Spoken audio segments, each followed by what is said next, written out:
Adler Life Coaching and Training is now offering free online yoga classes, all set in different natural environments. And every week we're going to focus on a different element, whether it's cool down or warm up. So I'll see you on the trail.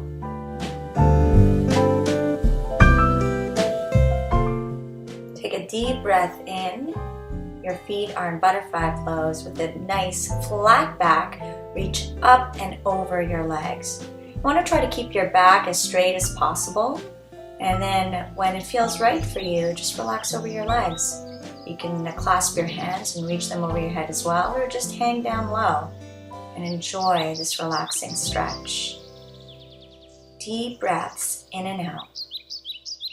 Inhale, look up, and exhale, reach all the way up to a nice long straight back. Get yourself ready for half pigeon. And reach up and over again, trying to go with a nice straight back at first. And then when you're relaxed over your leg,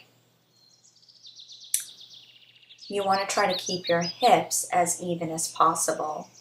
I like to flex my front foot, the one that's bent, to protect my knee.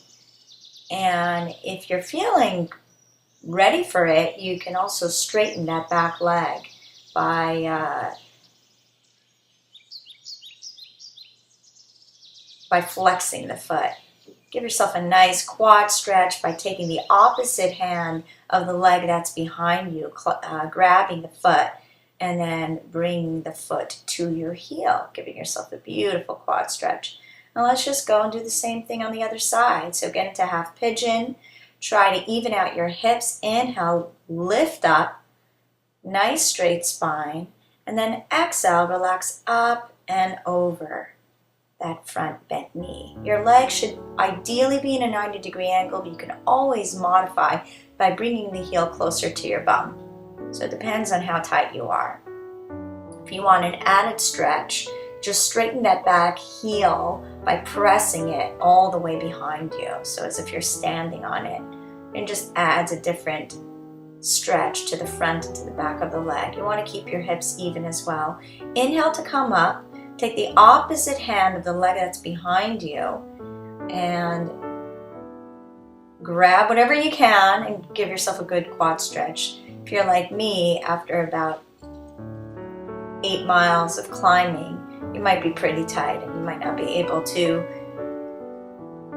do it as gracefully as you normally would, and that's totally fine. So straighten out both legs in front of you. Grab whatever you can and try to straighten out your spine. First, inhale, lift your sternum up, and then exhale up and over your legs. Beautiful hamstring stretch, back stretch, and you can keep your knees bent as well. That always feels nice.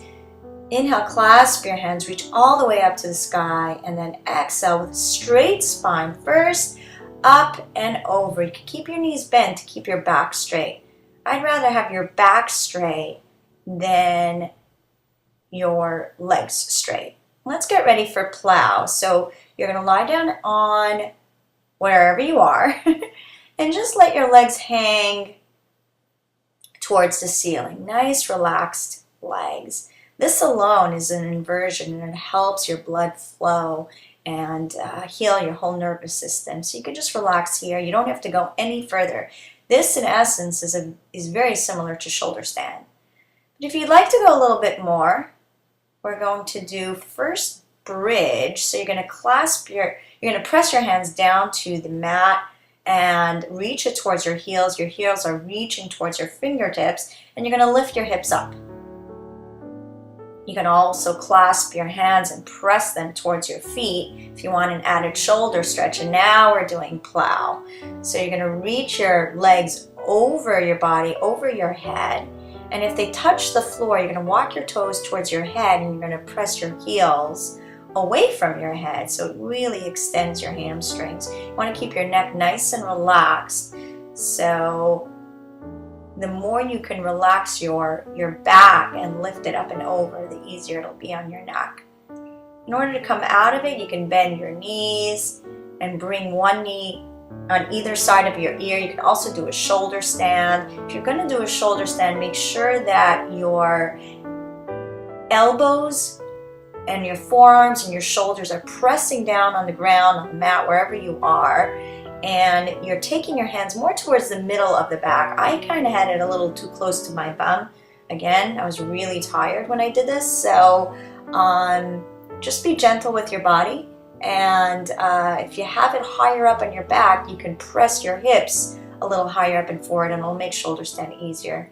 And when you're ready, you're going to roll up. We live in an extremely stressful world. Despite all of the technology we have, despite all the access we have to consciousness and motivational author, speaker, coaches, and courses and yoga classes and fitness classes, we seem to stress ourselves silly, where we have a hard time just coping with simple tasks and everyday situations. We seem to go crazy over really small things. And I think the reason is that we overextend ourselves to do A, B, C, and D without giving ourselves me time, and also without giving ourselves us time. As human beings, we love to experience connection. Love and connection is a huge need that pretty much all of us have a high level of need for. And when we're busy going from A, B, C, and D, we never really experience true connection. And so the tip of the day is give yourself every single day one aspect of me time. Do it in your favorite way, but I'd love to encourage you to find a way that helps you calm down and helps you focus. Meditation is a wonderful way to do it. There are many other ways, maybe drinking a cup of tea and reading an inspirational, calming book. I would definitely recommend something that won't get your mind going even more, where you have to think, where you have to strategize. Like, for example, I know many people that are into video gaming, and it is a way to de-stress, which it is. The thing is that it also keeps your mind going. It keeps you needing to think and figure things out and strategize. And the idea of this exercise is to get away from that, to get away from your head and start to connect to your heart. So try to find things that will help you connect down here rather than up here. Also, take time a few times a week to just connect to another human being, not so that it becomes a business meeting or not so that you're networking and trying to get something out of the connection. Just connect to another human being and spend time with that person, whether it's a good friend, a family member, or somebody new. Leave your pad at home, leave your computer at home, and just connect. You're going to notice, you're going to feel so much better, and you never know, that connection might turn into some sort of business opportunity. But if you go with the mindset that you're just wanting to spend some time and enjoy another human being, your whole energy is going to be different. You're going to feel better, and in the long run, you're going to be healthier and happier. Thanks for joining us for Yoga and Nature, and I'll see you next week.